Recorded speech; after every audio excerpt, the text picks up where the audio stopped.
Ah, que bom que o nosso canal te encontrou. E aí eu quero te convidar, se você ainda não fez a sua inscrição, a se inscrever em nosso canal, acionar o sininho para que você possa receber todas as nossas notificações. E agora eu quero te convidar a ouvir uma palavra que vai abençoar a tua vida, vai te trazer esperança, graça e vida. Vem comigo, vamos ouvir. Então, linha de chegada, o que eu preciso fazer para que eu conclua, para que eu receba o prêmio, para que na caminhada, nessa corrida, eu não venha a ser, na verdade, reprovada, não pela corrida, mas por mim mesma. Então eu acredito, queridos, que a partir do que a palavra mesmo nos diz, no verso 24, o texto diz assim: não sabeis vós que os que correm no estádio, todos na verdade correm, mas um só leva o prêmio? Correi de tal maneira que eu alcanceis. Então a primeira coisa que eu preciso fazer para chegar, para cruzar essa linha de chegada, eu preciso ter disciplina. Diga disciplina. Disciplina. É preciso ter disciplina. Paulo estava olhando para aqueles irmãos e falando assim: queridos, não vale a pena, o mais importante não é apenas você dar os primeiros passos, o mais importante é como você vai cruzar a linha de chegada. Não corra de qualquer maneira, não vá de qualquer forma. Eu estava lendo sobre Cristiano Ronaldo, que é considerado um dos atletas mais disciplinados do século. Ele é considerado. As horas que ele passa, enquanto todo mundo depois de um treino vai para casa, depois do treino ele treina. Enquanto todo mundo chega 8, ele já chegou 6. Enquanto todo mundo depois de um campeonato, que ganhou aquele campeonato, vai de repente para alguma balada, ele também faz essas coisas. Mas ele passa antes disso 30 minutos nadando. Então ele está o tempo todo cultivando uma performance. Ele está à procura da sua melhor forma, do seu melhor tempo, para que ele, dentro da sua categoria, seja o melhor. Será que nós podemos agir de outra forma? Dentro da nossa categoria. Que categoria é essa, pastora? Cristãos, discípulos de Jesus, servos do Senhor Jesus Cristo, amém? Filhos, herdeiros. Dentro disso, nós precisamos ser os melhores. Não podemos correr de qualquer forma, viver de qualquer maneira. Não, é preciso que venhamos ter disciplina. Sabe, aquela geração se preparava quando tinha uma corrida 10 meses. 10 meses eles se preparavam para um único dia. Quantos anos você está se preparando para um único dia? Você tem quantos anos? Ó, a irmã Fátima nem quer falar a idade. Anos. Para um único dia. Aquele dia. O dia do nosso encontro. O dia em que cruzaremos a linha de chegada. O dia do nosso encontro com o nosso Rei, com o nosso Senhor. Precisamos de disciplina para esse encontro. Mas não para esse dia. Mas para que venhamos chegar nesse dia, nós precisamos de uma disciplina anterior. Porque uma vida sem disciplina é uma vida sem recompensas. Uma vida sem disciplina é uma vida sem recompensas. E o que é disciplina? Disciplina, queridos, é a abdicação das coisas boas por causa das coisas melhores. É abrir mão de coisas ruins? Não. É abrir mão de coisas boas para que você venha alcançar melhores. Isso é disciplina. Às vezes nós associamos muito disciplina àquilo que é chato. Ah, uma dieta, eu estou de dieta. Você já ouviu alguém falar que está de dieta feliz? Ah, eu estou de dieta, gente! Geralmente, eu estou de dieta. Por isso, às vezes a gente não consegue chegar no objetivo, porque a gente faz da disciplina algo insuportável, algo que não é bom, mas nós precisamos pensar no resultado da disciplina, a recompensa que virá com uma vida disciplinada. E se precisamos ter disciplina na vida, no que se refere a, digamos, a hábitos, para que venhamos ter uma saúde melhor, imagina na nossa espiritualidade. É necessário também que venhamos cultivar uma vida de disciplina. Eu fico pensando na vida de José no Egito. Ele teve a oportunidade de ter uma vida na promiscuidade, mas ele não abriu mão de um valor, de um princípio, de uma disciplina. Ele não queria estar apenas com alguém, ele queria ter uma aliança. Para ele não era mais importante ter alguém do lado, ter uma mulher do lado, estar com alguém, mas para ele era importante a aliança. Por isso ele disciplinou o próprio corpo, disciplinou suas próprias vontades, seus próprios anseios, suas próprias paixões, não se permitiu ser conduzido por apetites do momento, por vontades momentâneas, pelo aqui, pelo agora, vou fazer e eu estou com vontade e meu corpo, minhas regras, viva hoje, porque você não sabe se vai viver amanhã. Então faça tudo o que você tiver que fazer agora. É uma vida fatalista, não é uma vida de dependência do Senhor, de confiança no Senhor. Eu fico pensando ali em Daniel na Babilônia.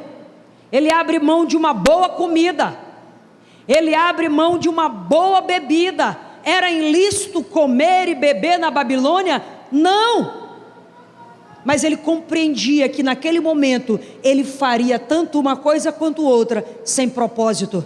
Então ele prefere o quê? Abster-se, abrir mão de toda aquela comida de primeira categoria, de primeira linha, o melhor que tinha.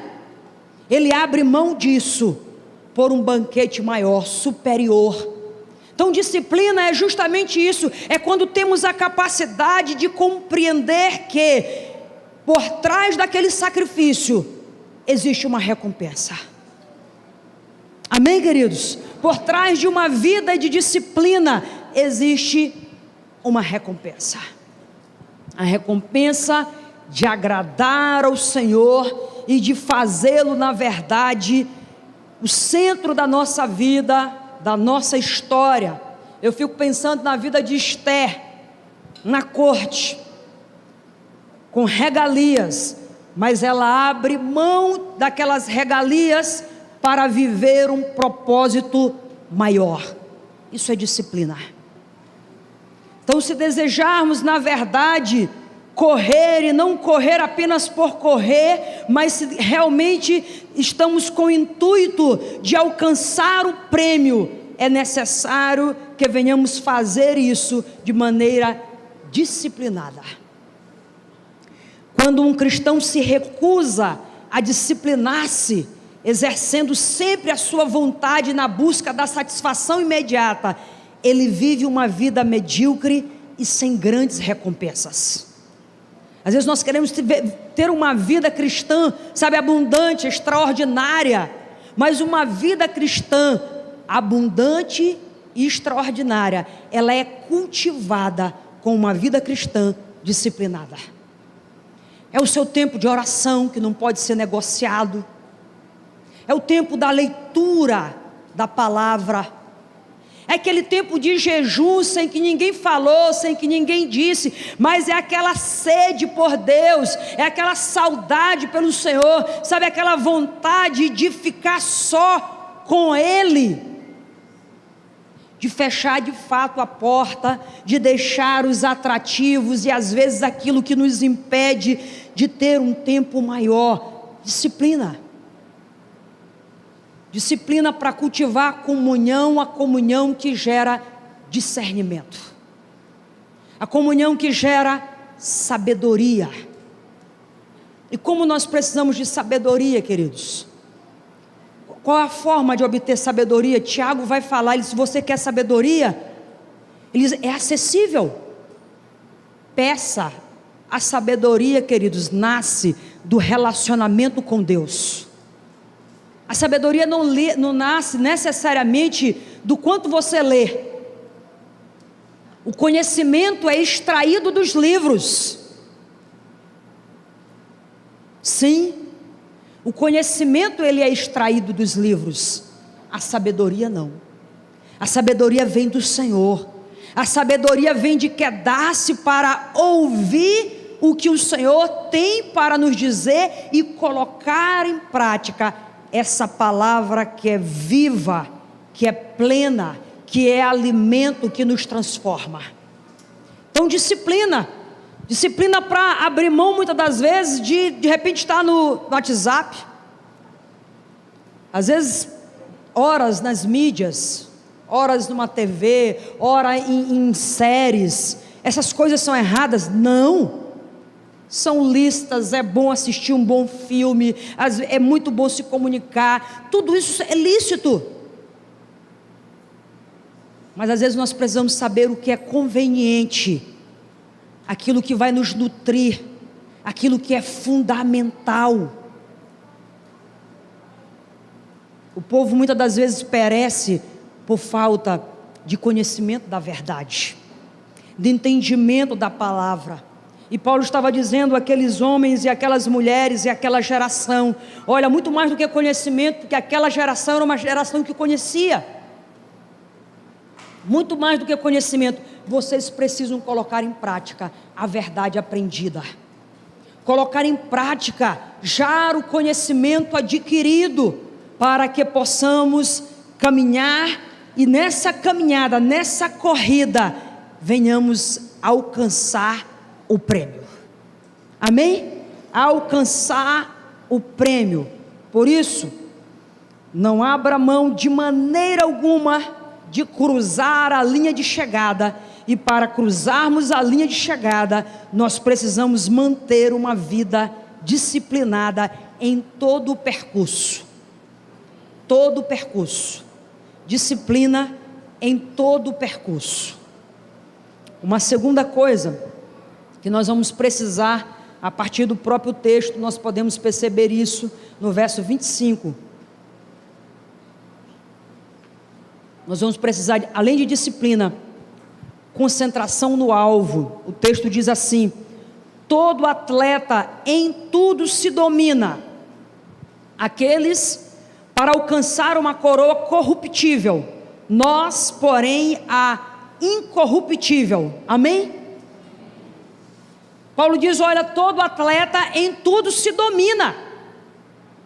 É atleta? Ele se domina. Ele tem um alvo. Ele tem uma coroa. Os coríntios, eles ganhavam como recompensa no final da corrida uma grinalda de pinho. Os romanos de louro. E nós?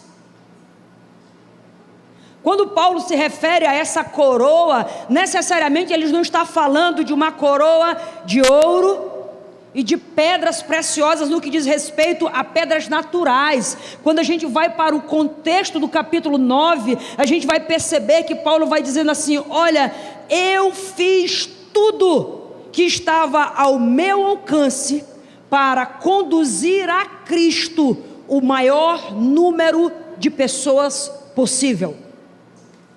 Para com os judeus, eu me comportei para com os judeus como judeu. Para com os fracos, fiz-me de fracos. Para com os tolos, fiz-me. Para com os loucos. E assim ele vai falando de todas as categorias, de todas as pessoas pelas quais ele teve contato e que ele se esforçou para lograr de um bom relacionamento, e que esse relacionamento e essa maneira que ele vivia com essas pessoas não pudesse ser um impedimento para que elas conhecessem a respeito de Jesus, do seu amor, da sua obra e da sua vontade. Então Paulo corria por um prêmio, o prêmio da salvação, vidas. Paulo queria levar para o céu consigo o maior número de pessoas, em todas as categorias da sociedade. Paulo evangelizou escravos, livres, reis, todas as classes sociais. Paulo esteve envolvido, e ele pôde evangelizar a todos, usar todos os recursos para que todos pudessem ser alcançados por Cristo. Então o texto vai falando, olha, todo atleta em tudo se domina, aqueles para alcançaram a coroa corruptível, nós, porém, a incorruptível. O prêmio, queridos, é a recompensa maior que faz toda a disciplina valer a pena. Paulo não está falando de perder a salvação, mas de perder o prêmio. Está falando de se chegar ao fim da corrida e não agradar ao Senhor, chegar e não cumprir a meta, correr por correr, passar tanto tempo fazendo tantas coisas, sem que venhamos cultivar a essencial. Às vezes estamos fazendo muitas coisas, sem que a gente cultive a essencial. Paulo queria levar aos pés de Jesus o maior número de pessoas. Ele sacrificou ganhos imediatos por recompensas eternas. Ganhos imediatos, ele vai falar nesse capítulo 9 sobre isso. Ele abre mão do próprio salário, ele abre mão de casamento, ele abre mão, dos seus direitos como um legislador. Ele vai abrindo mão. O capítulo 9 vai falando de tudo aquilo que ele abre mão de, digamos, de privilégios. Se existe alguém, e entenda o que eu vou te falar nesse sentido, se existe alguém que só perdeu materialmente falando quando se converteu, esse alguém foi Paulo.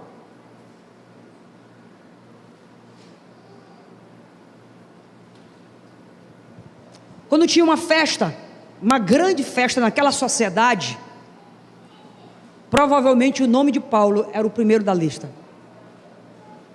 Um poliglota, versado nas leis, instruído, muito bem relacionado, estava na nata daquela sociedade vigente, entendia muito bem de filosofia, de ciência, de matemática, de religião. Mas quando ele se converte, queridos, a conversão na vida de Paulo não lhe trouxe uma casa, um carro, um bom salário. A conversão de Paulo lhe tirou o bom salário, lhe tirou o direito de uma casa, de uma moradia própria, porque ele vai passar mais tempo preso do que livre, por amor a Cristo. É por isso que em uma das suas cartas ele diz: eu considerei todo ganho como esterco, por amor a Cristo, para que a obra dele pudesse se expandir a todos. Havia um anseio no coração de Paulo.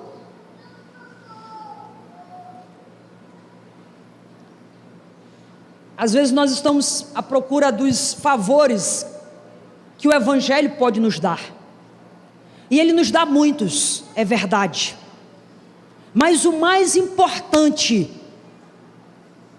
é o que ninguém pode tirar de você, nem a ferrugem, nem ladrões, nenhum sistema, nada. Que é o selo, é a salvação, é estar em Cristo, é estar unido a Ele. Então Paulo tinha um alvo muito claro. Ele não corria sem objetivo, sem propósito. Ele tinha uma concentração. Ele diz: faço tudo para ver Petros no céu. Faço tudo. Sabe, Paulo chega a ânsia. Ele diz: olha, eu prefiro estar fora do céu. Se estar fora do céu é garantia para que vocês ali estejam. Que coisa profunda. Que coisa profunda, que abrir mão, que vida abnegada, que sacrifício, que entrega real. É muito profundo isso, queridos. Então, na vida, queridos, precisamos conhecer nossa meta. Uma das coisas mais penosas na vida é ver a falta de objetivo de muitas pessoas. Vão ao léu em lugar de dirigir-se para algo. Paulo sabia que cumprir o ID era a sua meta. Para alcançarmos o alvo de glorificar a Deus, levando aos pés de Jesus o maior número de pessoas, vale a pena todo esforço, toda disciplina. Precisamos muitas das vezes até mesmo sacrificar ganhos imediatos por recompensas eternas, prazeres imediatos por alegrias eternas. Amém, queridos? Linha de chegada. Precisamos de disciplina, precisamos de concentração no alvo e precisamos saber identificar o adversário mais forte. Qual é o seu adversário mais forte?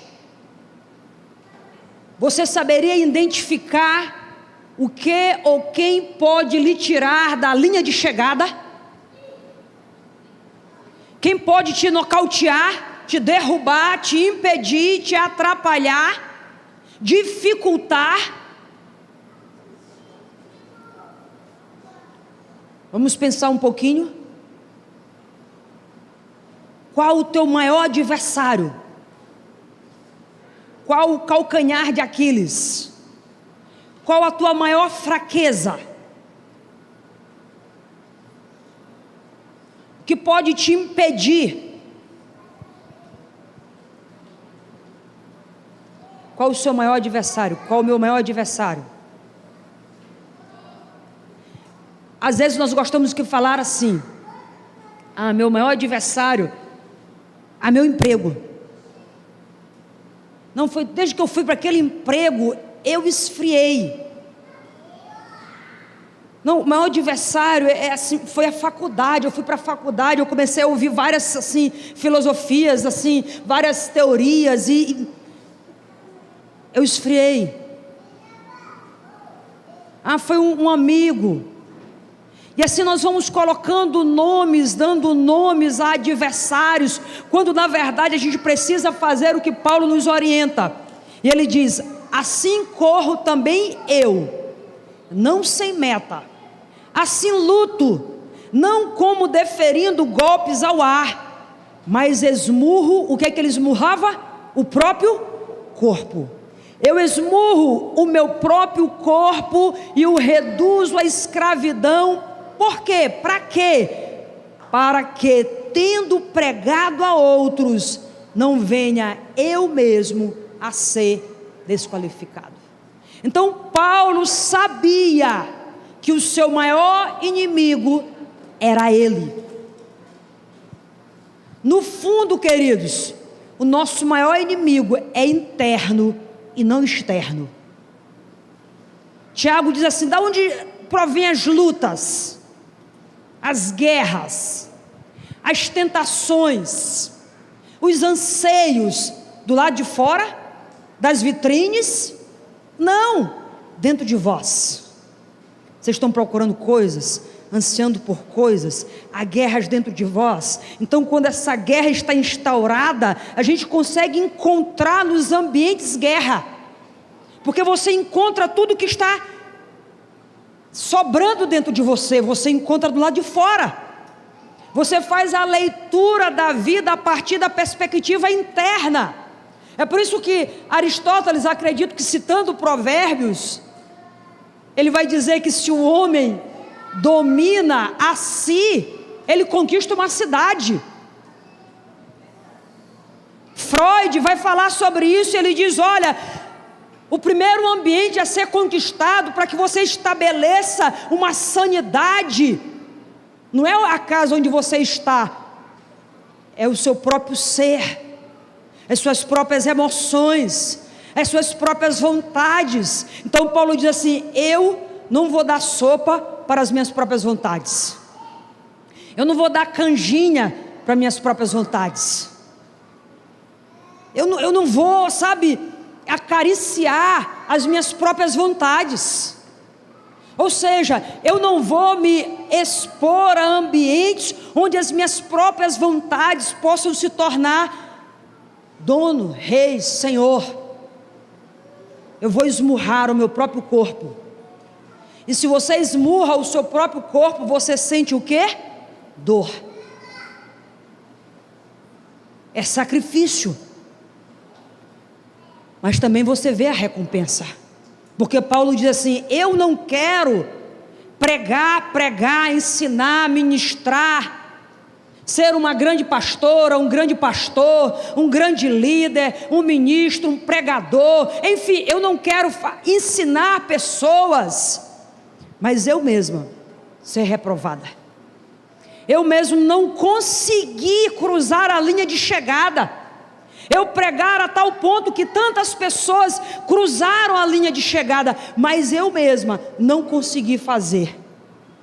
Então Paulo diz, eu quero conduzir sim, eu quero levar pessoas ao conhecimento da graça de Deus, sim, mas eu também quero chegar.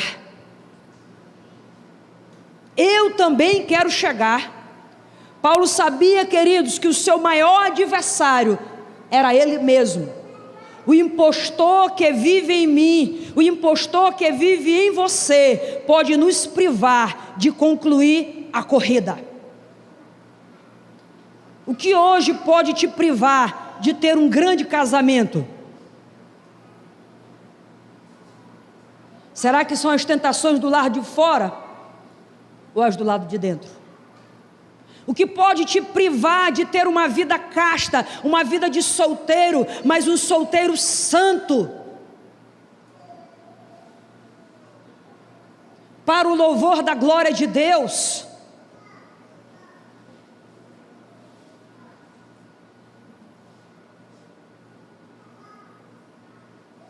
Então as lutas e as distrações surgem principalmente de dentro, dos desejos que militam dentro de nós.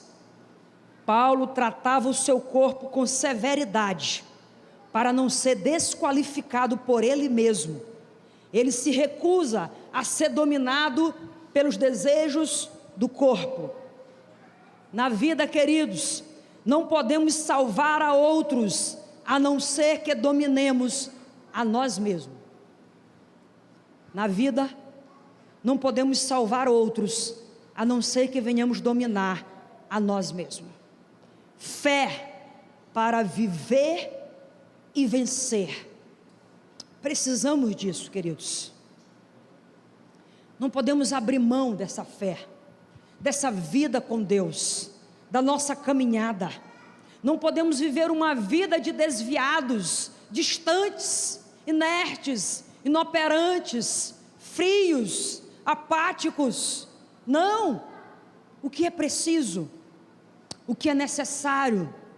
O que eu posso fazer para que eu mesma não seja desqualificada? Para que você mesmo não seja desqualificado?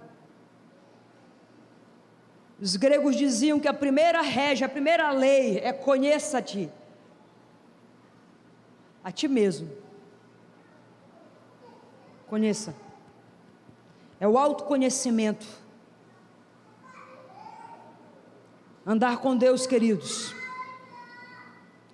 exige sacrifício pessoal. Na verdade, não podemos servir a outros, a não ser que sejamos donos de nós mesmos.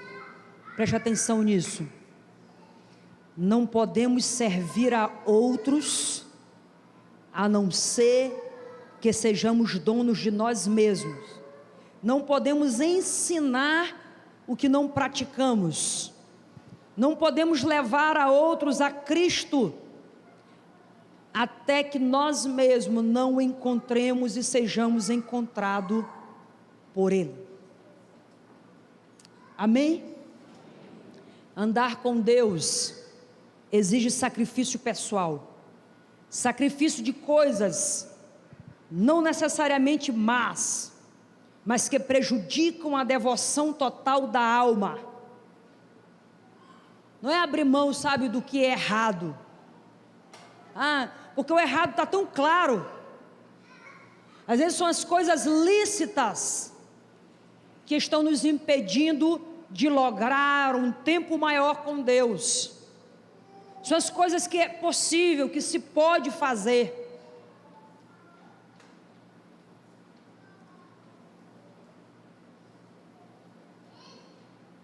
Futebol é pecado?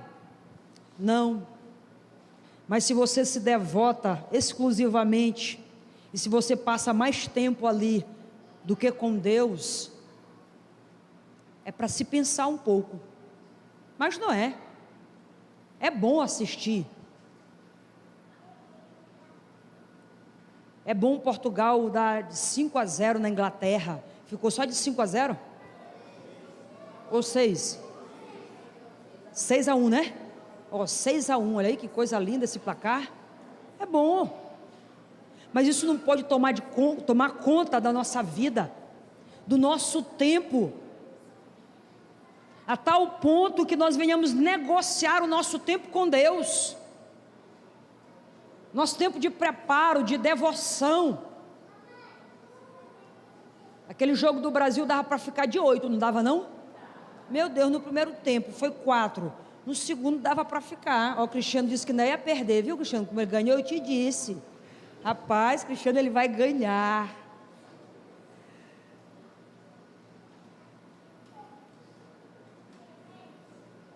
Dava para ser uns 8 ali, viu? Pelo menos assim uns 7, não sei. Eu vi umas 3 bolas ali que dava, meu pai do céu. Mas, ok. Eu acho que nós estamos ainda entalados como 7-1, que a gente, enquanto o Brasil não fizer 7-1 em alguém,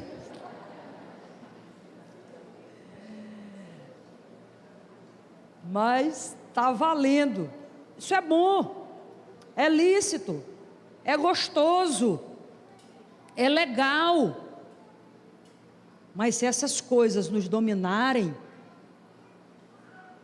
existem pessoas assim, obcecadas por jogos, obcecados, perderam o tempo às vezes da família, dos filhos, do casamento, trabalho, de escola, nos jogos. Então nós precisamos saber qual o inimigo da nossa alma.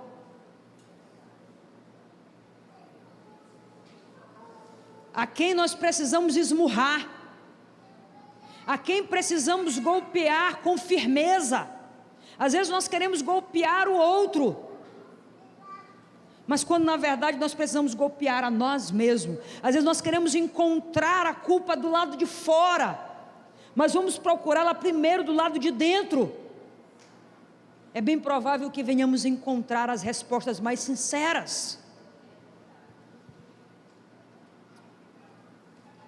Para concluir, queridos, no dicionário do cristão, o outro vem na frente do eu.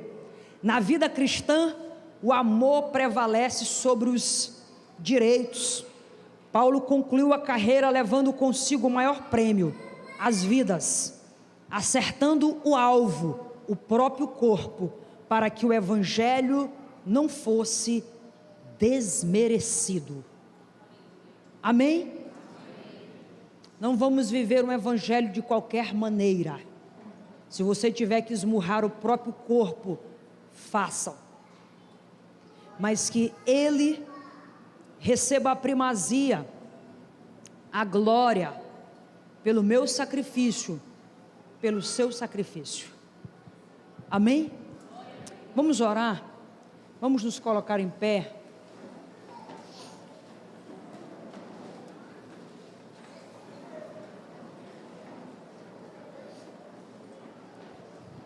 Queria convidar você a fechar os seus olhos.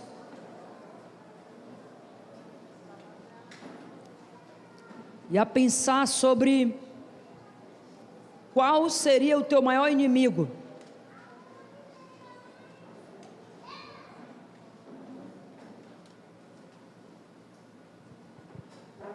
Assim corro, não sem meta, assim luto, não como deferindo golpes no ar, mas esmurro o meu corpo e o reduzo à escravidão, para que, tendo pregado a outros, não venha eu mesmo a ser desqualificado.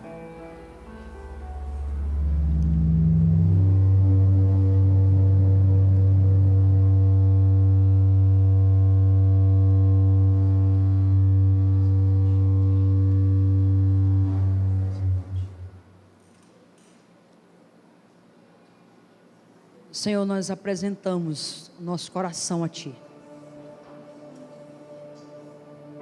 Nós queremos viver uma fé operante, uma fé que Te glorifica, uma fé que Te exalta.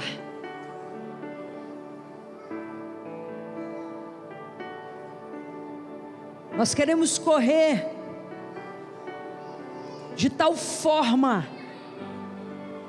que venhamos alcançar o alvo. Nós não queremos correr sem metas, sem propósitos e sem objetivo.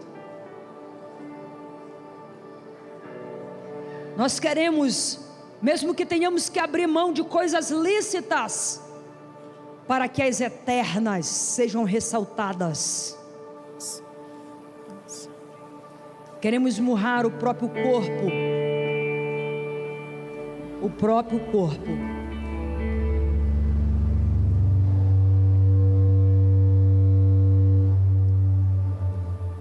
para que não sejamos desqualificados pela própria palavra que pregamos.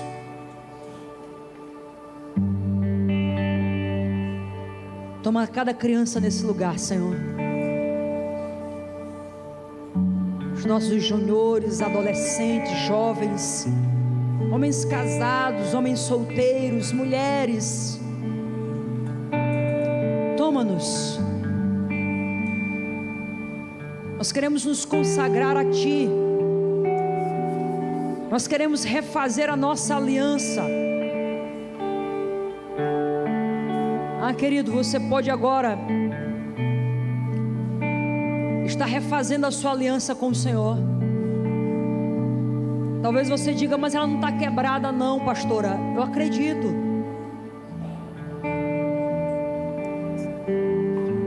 Mas você pode reafirmá-la. Senhor, eu me comprometo mais uma vez de ser fiel. Eu me comprometo mais uma vez viver para Ti, viver para que o Teu nome seja engrandecido, para que Tu de fato receba a glória, a honra, para que eu não venha pregar a tantos e fazer tantas coisas e no final da corrida eu me encontrar completamente desqualificada para cruzar a linha de chegada.